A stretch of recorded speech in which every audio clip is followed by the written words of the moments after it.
What is the main function of a car? It's to drive. And to get to drive, it needs to start. That's something that this car has not been doing recently. So recently my car has been having a hot starting issue, which is after a drive, if you were to turn it off and then go to turn it back on again, it doesn't seem to want to jump to life, which is incredibly awkward at petrol stations or meeting up with people where we stop and then go on to drive. In some cases, it has left me stranded, needing power to get the bonnet open. In today's video, I have identified what has caused it, and I'm going to be fixing it as well. So it is a voltage issue, and I've done a bit of digging around online, so let's jump into the fix.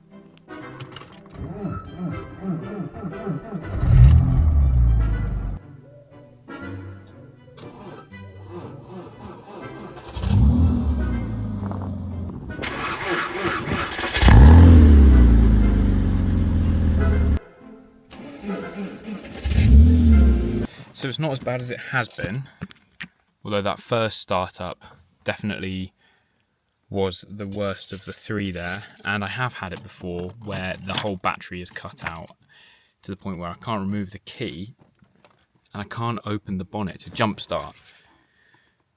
So since then, I've got one of these, as you would have seen in a previous video, to get this fuse out, to then jump it and open the bonnet. So let's go and have a look.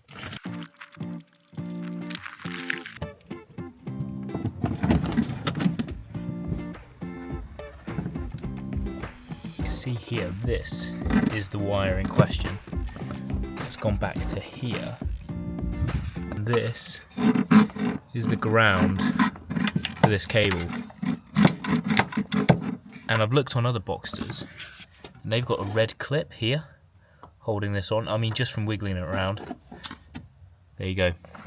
It's just fallen off. It looks a bit corroded, so let's go and have a look. It almost looks like someone's had a go at that before. It's got a load of copper washers on it. What?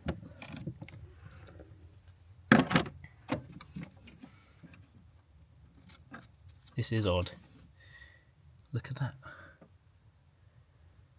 So you can see that this is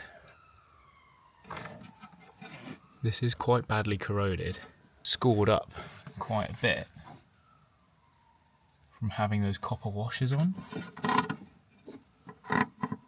Now I had to go into the footwell to release this terminal. That's one side.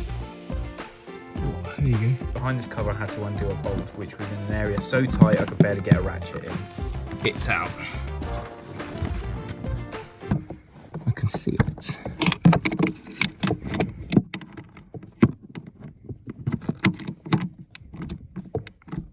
Oh, there we go. We're on.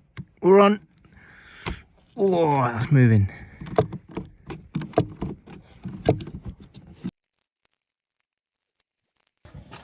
Can I get out?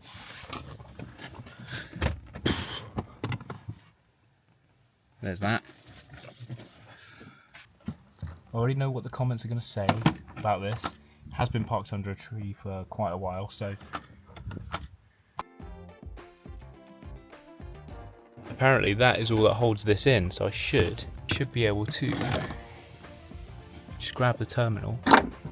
Oh! Give it a pull. Look at that, that's disgusting. Wow, so that's all scored up. To clean that up, I'm just going to sand it down, and then I've got a tap and die set.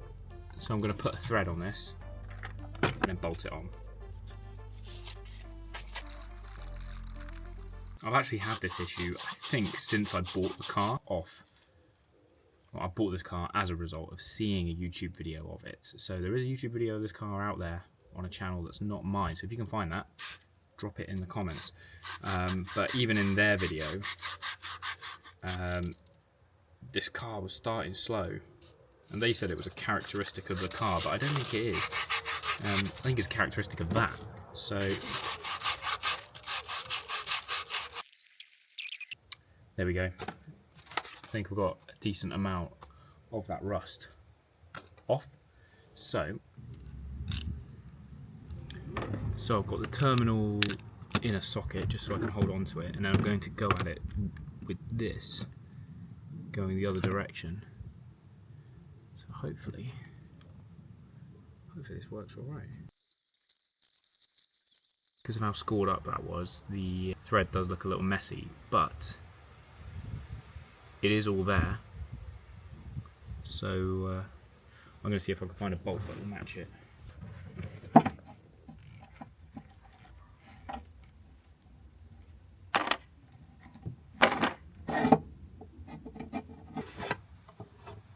So after all of that, we finally got it on.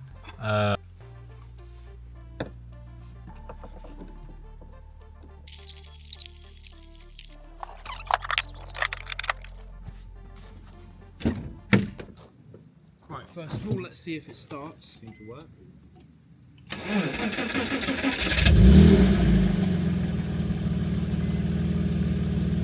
Seems to be fine. It's reset the clock and everything because I've done the battery. So anyway, let's go for a drive against the wind. I mean, straight off the bat, something that is looking promising is that the display works and it's actually really clear. That has been, due to the lack of voltage, a bit faulty recently, so hopefully that's a sign that the current's running well and all the electrics are doing what they're supposed to do.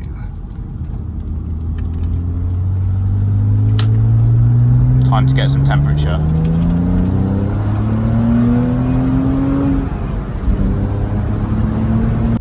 Alright, so we are up to temperature, done about a 15-minute drive.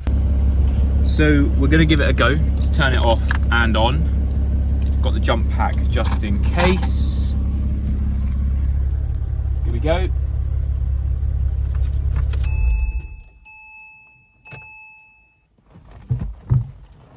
Alright, I'll give it a second or two.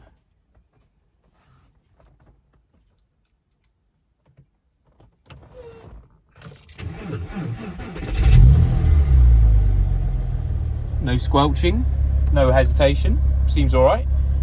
I'll do it one more time.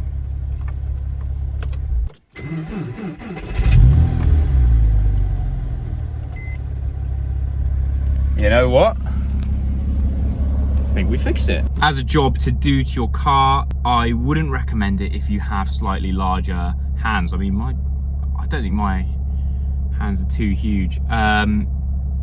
Getting access into underneath that glove box is pretty much impossible. So this is something that I would consider just paying a professional to do, depending on how much they charge. I don't know whether they need to take out more bits, which might lead to higher labor costs. So anyway, I hope you enjoyed this one. Now that this car is running properly, which is actually quite big for me, hopefully a road trip is on the cards. But there's going to be plenty more videos to come, so make sure you subscribe.